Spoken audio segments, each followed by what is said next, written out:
I bought 2 old hard drives like these at a radio flea market.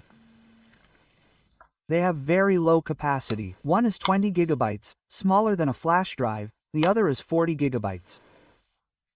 I just took them apart to see what a hobbyist could salvage from these drives.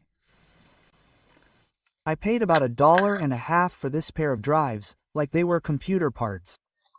They'll never be used again, anywhere, ever. Here on the other side, one is 20 gigabytes, the other 40 gigabytes. The power connectors are still old. These are for data transfer with the computer, upstream, downstream, and downstream. 40 pins like these. The cable was thick, not even a SATA cable.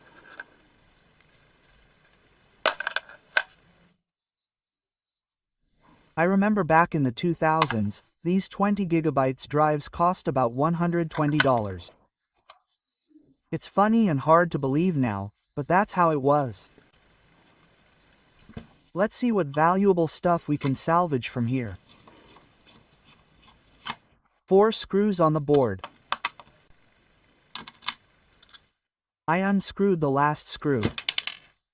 The board comes out like this. This goes to the engine. There it is. There's also some kind of branded inscription. Someone must have done some repairs. Well, that's all. So, as a radio amateur, what can you get here? Practically nothing. This is an SMD chip. There's no point in desoldering them, they'll get lost. Those big microcircuits are also useless.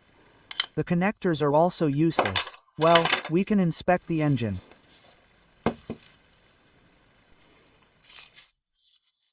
Since this engine, I don't know, we'll have to figure out how to extract it.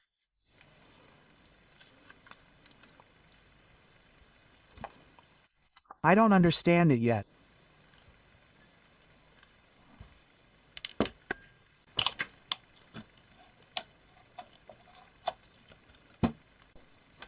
It turns out there's another screw here.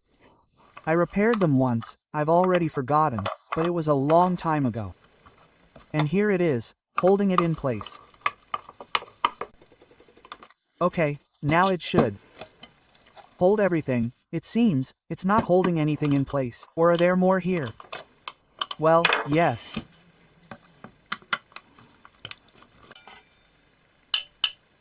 Magnets. But there are good magnets. We'll try now. These magnets, they're very powerful. They can be used for some kind of holders, or some kind of tool. So that things can hang on them. They still need to be unscrewed. Okay, there's one and the other.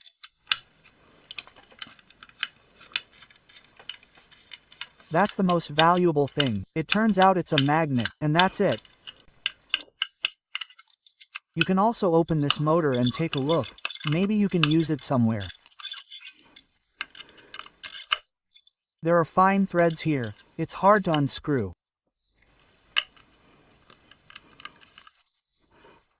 All the information is stored on this disk, or rather, was stored. This is how the motor rotated the disk. It spun it at high speed, somewhere around 5,000 revolutions per minute or more. And the head moved, wrote down and counted information using this motor. Well, it transmitted it to the computer via these contacts. It all seems simple, but it's a super complex device. Okay, I unscrewed all this. The motor can't be removed yet.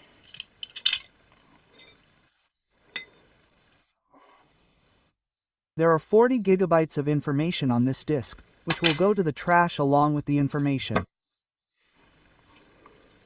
This is the motor itself. It's also, in principle, specific. It can't be used for anything. There are also screws here. So, for fun, you can look at it and unscrew it.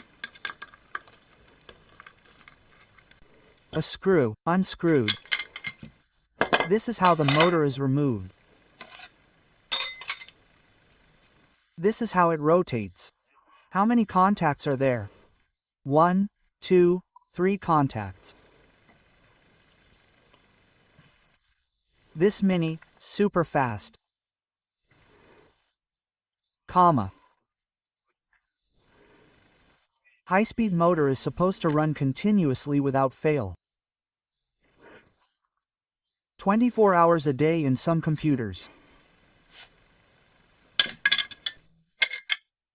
The head was attached to a powerful screw like this, and it was supposed to run like this constantly. It's a clever system, actually.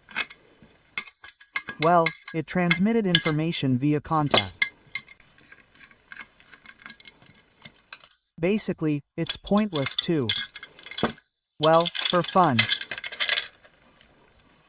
You can open it, take a look, or rather, unscrew it, and take a look. Well, basically, to unscrew this head, you need a special screwdriver. I have one, but I'm not going to look for it anymore. I have all the screwdrivers. Well, at the moment, it's just pointless for me to unscrew it because I don't understand what I could use it for or what purpose. Well, I don't understand the extra one, maybe someone does. So, in the end, the head is unnecessary, the motor is also pointless to me at the moment, and the board is unnecessary.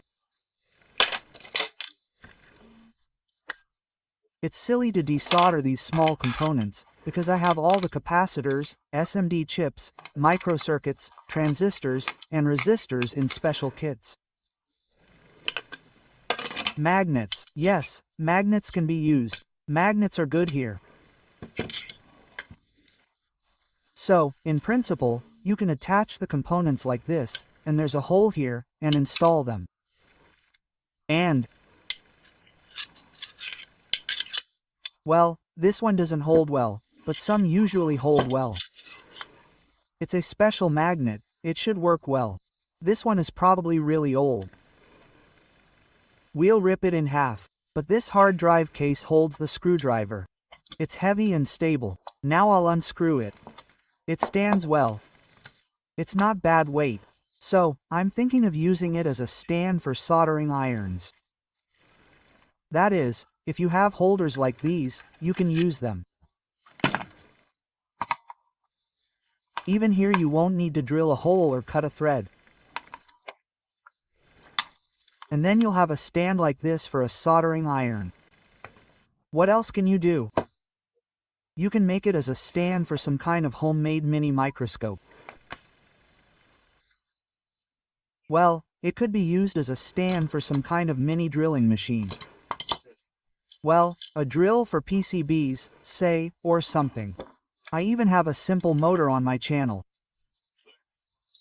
Just attach some kind of stand, and we'll have a nice, stable thing like this for the machine. Well, that is, only this housing can be used. The rest at the moment, both the motor and the board. Well, this magnet, basically, the most valuable thing turned out to be this thing. That's all. That's the whole value of these hard drives. Well, I'll take it apart without the camera. That is, I think it's the same here. There's nothing valuable here either. The board is also unnecessary. Only this stand will be a little smaller. They saved on metal, but it is also heavy and stable. That's the video. That is, with each old weight, you can come up with something and use it. It's reused. That's all. Until next time.